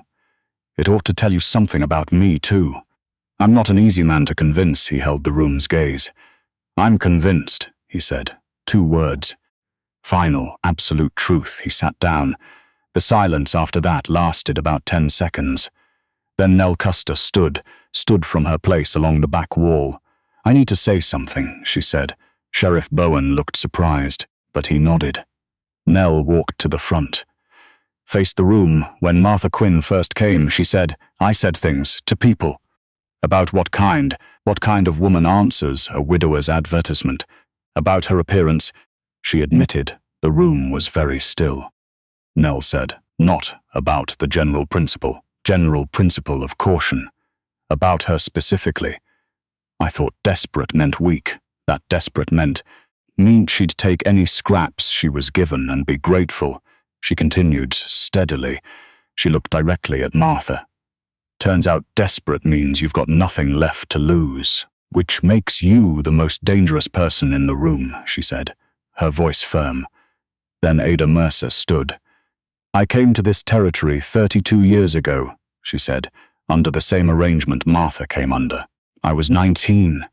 My husband was not kind. When he died, this town said I'd poisoned him. They said it for 6 years. She looked around the room. at faces that remembered, that had said those things. I didn't poison him. He drank himself to death, and beat me for 12 years before he did. But I learned something. This town will believe the worst about a woman before they'll believe she's capable of the best, she said. She looked at Martha. Martha proved she's capable. That makes some of you more uncomfortable than if she'd failed, she finished. Her voice was hard, unforgiving now. Sheriff Bowen called for the vote. Show of hands, he said. His voice carried clearly. Those in favor of opening an official investigation into the allegations against Vern Holloway's operations. Hands went up. Slow, deliberate. Martha counted. 18. Those opposed, the sheriff said. More hands. Faster, defiant. 14. The room exhaled. Holloway gathered his papers slowly. His face was stone. He looked at Martha one last time. This isn't over, he said. Martha looked back at him, steady, tired, but not afraid. You keep saying that, she said, clearly enough for the whole room to hear. It doesn't seem to be helping you. He left. The door closed behind him, and the church hall erupted in noise completely. Some angry, some relieved, some just confused about what had happened, what it meant. Martha sat down. Silas's hand found hers under the table. Warm, steady, real, present. Ellie appeared at her shoulder. You were right, he said quietly. His voice was soft. About choosing the fight that counts for something, he said. She looked up at him. You did good, she said. His face did something complicated. Pride and relief and belief, the beginning of believing that maybe, things could actually get better, could change finally. They left the church hall together. All of them. The night air was cool outside. The September dark settling over the valley. Tomorrow there would be questions and consequences, and the long, slow work of actually proving what she'd claimed tonight clearly. But tonight they'd won. Barely by 4 votes, but they'd won. That was enough. The letter from the Territorial Land Office arrived 5 weeks and 3 days later, after Silas had ridden to Billings with the leather satchel full of documentation carefully. Martha was at the kitchen table when she heard the rider on the trail, that particular rhythm. Purposeful, not casual. Silas came through the door 2 minutes later, with the envelope in his hand, his expression giving nothing away as usual now. He set it on the table in front of her. Open it, he said simply. She opened it. Read it, once fast. Then again slowly, the way she read everything that mattered, looking not just at what it said, but at what it committed, what it left open, what it had chosen to include that it wasn't required. Then she set it down flat on the table, put both hands on top of it, and breathed. Well, Silas said. His voice was tight, controlled carefully. The inquiry is closed, she said. Holloway's complaint has been dismissed as unsubstantiated entirely. She looked at the letter again. Deputy Assessor Collins has been referred for review by the Territorial Auditor's Office, based on evidence of pattern bias submitted by multiple independent parties, she said. Her voice was steady, calm now. She looked up. They're using our documentation as the basis for a broader investigation. The kitchen was very quiet. Then Eli said from the doorway where he'd been standing for at least 30 seconds without either of them noticing him there. So we won, he said. His voice was different, lighter, almost hopeful sounding now. The inquiry, Martha said. And Holloway? Eli asked. Still needing to know everything. The investigation will take time. Months, maybe. But his operation here is finished now. Whether the territory moves on him or not, she said, understanding the reality clearly. Eli was quiet for a moment. Then he came into the kitchen, sat down at the table, not at his usual end but closer, pulling the chair out deliberately. The way someone pulls a chair when they've decided they want to be part of the conversation, and are done pretending they're just passing through life. By Saturday, the word had spread through Harlan's crossing. The inquiry closed. Holloway gone. For Collins. Under investigation. the collective weighing proposal moving forward with Martha managing the records. Some people revised their opinions graciously, others didn't. The two men who'd been openly loudest at the watering trough, the day Martha arrived, still avoided her, avoided direct eye contact when she came to the general store for supplies. Mr. Pearson was cordial in the careful way of someone who has decided being wrong about a person is too inconvenient to fully admit to anyone. But Martha didn't need their admissions. What she needed was happening, was real. Mrs. Garrett came to the ranch on Thursday with a covered dish carefully prepared, and a calm, direct apology for things she'd been told and repeated before she'd known she'd had her own information. Two younger women from neighboring homesteads came with questions about the collective accounts system, which Martha suspected were actually cover for wanting to get a closer look at a woman who had done what she'd done. She answered their questions. She let them look all they wanted. And on Friday afternoon, Nell Custer showed up at the ranch alone without pretense, without a covered dish or a pretext. "I think I owe you an honest conversation," she said at the door. Martha stepped aside, let her in. They sat at the kitchen table, with coffee between them. "When you first came," Nell said, "I said things to people here about what kind of woman answers a widower's advertisements, and I was wrong," she admitted. "I know," Martha said. "You said that at the meeting in front of everyone." "I said it in front of everyone," Nell said. "I wanted to say it to your face, just the two of us. So you know I meant it," she said. She paused. "I've been managing a homestead by myself for 3 years. I've survived drought and debt and every rancher in this county telling me to give up, and I still participated in judging you, because it was easier than examining my own situation," she said. Her voice was heavy with regret and shame. Now Martha looked at her, at this woman who'd chosen honesty over comfort deliberately today, who'd come here not because she had to, but because it was the right thing to do. "Thank you," Martha said, "for saying it, and for standing up at the meeting when it mattered, when it cost you something," she added. Nell nodded. "Sit down. Need a thing," she said firmly. "You send word, same to you," Martha said. They shook hands. Firm, not soft, the way practical women do. And when Nell left, Martha understood that she'd just made something more valuable than an ally. She'd made a friend, a real friend. January came hard and cold. The snow lay thick on the hills surrounding everything. The mornings were cold enough that breath hung visible in the air constantly. The kitchen warmth became precious. The wood stove the center of the house entirely. On a Sunday in late January, Martha made biscuits while Benji stood on a stool beside her, measuring with the complete seriousness he brought to things that mattered. The recipe was perfect now.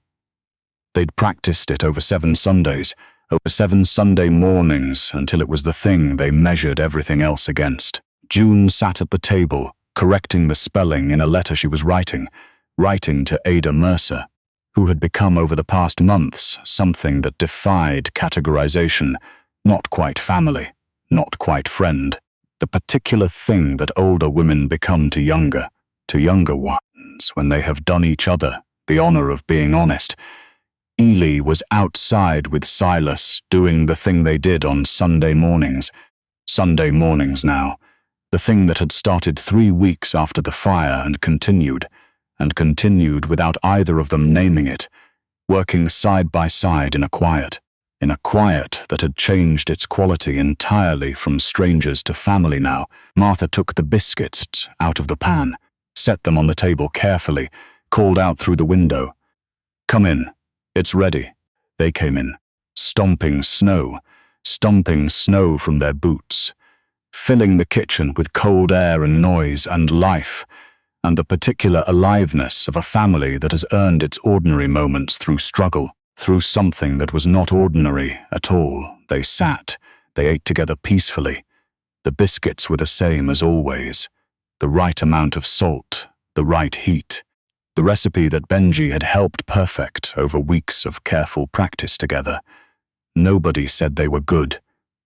They didn't have to anymore, but halfway through the meal, Benji set down his fork and looked at Martha with an expression of someone who has rehearsed a moment and is trying very hard to execute it correctly. "Are you staying?" he asked. "For real? Not like the others. Not like the other ones who stayed for a little while and then left us." The table went very still. June's hand stopped on her cup. Eli looked at plate. Silas's jaw worked slightly. Martha looked at Benji. At this 6-year-old boy who had been hungry for something steady since before he had the words to name it, who carried a cloth frog everywhere, who arranged himself beside people he'd decided to trust like a small, warm weight asking permission to be held and loved. "I went down a ravine for you," she said. "Do you think I'd do that? Do that for someone I was planning to leave?" He thought about this with seriousness, with the full seriousness he brought to everything that mattered to him deeply. Then his face did the thing faces do when they've heard the right answer. The answer they needed. It went simple and young, and completely unguarded for once. "No," he said. "I guess not." "Good," she said. "Now finish your biscuits." He did. Outside the winter held the hills in its long, indifferent grip without mercy, and the ranch stood inside it, imperfect, undramatic, stubbornly alive against the odds the east barn roof had held. The cattle were weathering. The accounts balanced finally, and Martha Quinn Boone sat at the head of a table she had not been invited to, and had not waited to be invited to either. In a body the world had mocked and measured, and found wanting before she'd had a chance to show what it could do, what she could do, in a home that bore the specific fingerprints of every hour of labor she'd put into it, among people who had needed her to be temporary, and had found to their lasting fortune that she was the permanent kind of woman. The summer had tried to break her. It had broken exactly the wrong things entirely, the shame she'd carried like luggage, the smallness she'd practiced to make others comfortable, the habit of waiting for permission to take up space in the world. What the summer could not break, what the mountain could not break, what no man at a watering trough, and no broker with a legal strategy, and no county full of sideways looks had ever managed to break, was the thing she had always been underneath all of it. Martha Quinn did not come down from that mountain a changed woman. She came down the same woman, only visible finally, all the way to the edges. And that was the thing nobody in Harlan's crossing had predicted, and the thing none of them would forget ever, the woman who wouldn't leave. Montana Territory, 1874. The legend endures still.